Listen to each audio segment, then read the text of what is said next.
Hello friends, இன்றைக்கி நம்ம ஒரு பூண்டு குழம்பு ரெசிபி தான் பார்க்க போகிறோம். எப்படி செய்கிறதுன்னு பார்க்கலாம் வாங்க.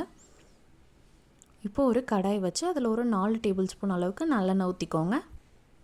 நல்லெண்ணெய் நல்லா காஞ்சதும் ஒரு 1/4 டீஸ்பூன் அளவுக்கு கடுகு போட்டு நல்லா அது பொரியணும்.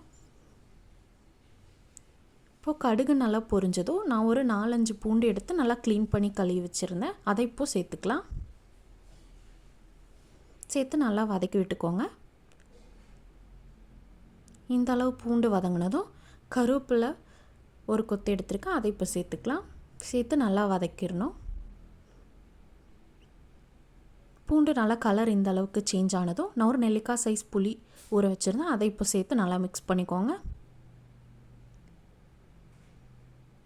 புளி சேர்த்தது குழம்பு மிளகாத்தூள் 2 ஸ்பூன் சேர்த்துக்கோங்க.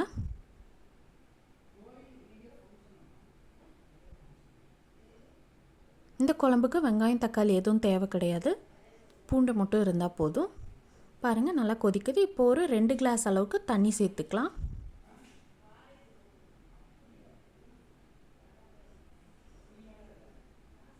தண்ணி சேர்த்ததும் நல்லா கலந்து விட்டுருங்க. இப்போது ஒரு அரை மூடி தேங்காயில் பெருஞ்சீரகம் மிளகுலாம் அரைச்சி வச்சுருக்கேன், அதை இப்போ சேர்த்துக்கலாம்.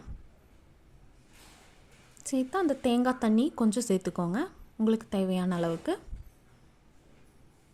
சேர்த்துட்டு நல்லா கொதிக்கணும். இந்த குழம்பு பொறுத்த வரைக்கும் சுண்ணாக தான் நல்லா டேஸ்ட்டாக இருக்கும். நல்லா சுண்ட வச்சுருங்க. பாருங்கள் இந்த அளவுக்கு இருந்தால் போதும், ஆற இன்னும் சுண்டும். இந்த ரெசிபி நீங்களும் ட்ரை பண்ணி பார்த்துட்டு எப்படி இருந்துச்சுன்னு கமெண்ட்டில் சொல்லுங்கள். அண்ட் சப்ஸ்கிரைப் பண்ணிக்கோங்க.